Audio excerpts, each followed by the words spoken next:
Karim Emile Bitar. He is the director of the Institute of Political Science at the St. Joseph University of Beirut. Thank you so much, sir, for joining us on the program today. Now, Lebanon, as we know, was in a political deadlock for a whole year, causing more and more damage to the economy, to its people. And the people ultimately said, we don't want the political elite in charge because we don't witness change while they're in charge. Will we see change?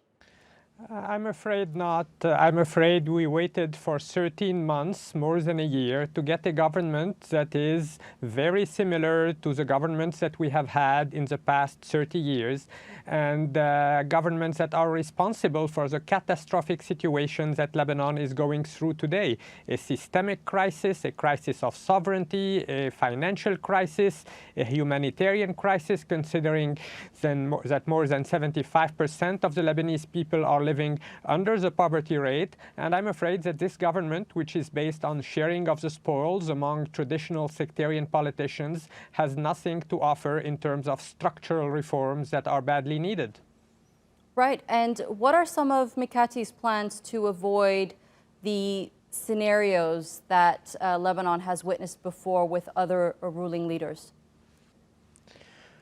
Well, he will try to re-engage certain Gulf countries in Lebanon. Najib Mikati is a very smart politician. He is able to maintain cordial relations with all parts of the political spectrum, with Hezbollah, but also with Saudi Arabia and the Gulf countries. However, even though he presents himself to be at equal distance, we are very skeptical that he will be able to bring in a Gulf capital and to bring Saudi Arabia back into the Lebanese game.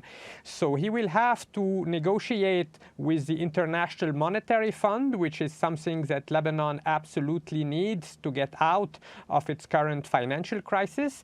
But it is also highly problematic because there are incestuous relationships between the Lebanese banks and the Lebanese politicians, and himself, he's a millionaire who owns or is a major shareholder in a bank, so there are conflicts of interests. Right, and briefly here, sir, how hopeful do you think the people of Lebanon are with the appointment of Mikati? I would say that there is a very tiny minority of Lebanese who are hopeful. Most of them are depressed. Most of them are witnessing their state collapsing, Lebanon becoming a failed state at every single level. They have very little hope.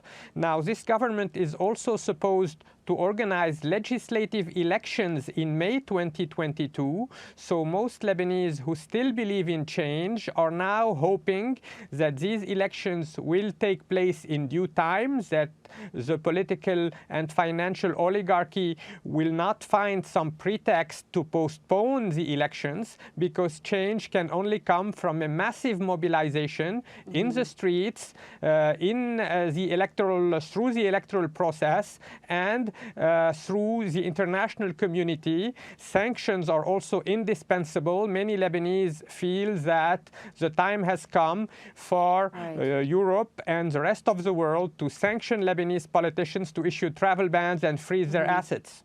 All right. Karim Emile Bitar, thank you so much for joining us on the program and sharing that insight with us.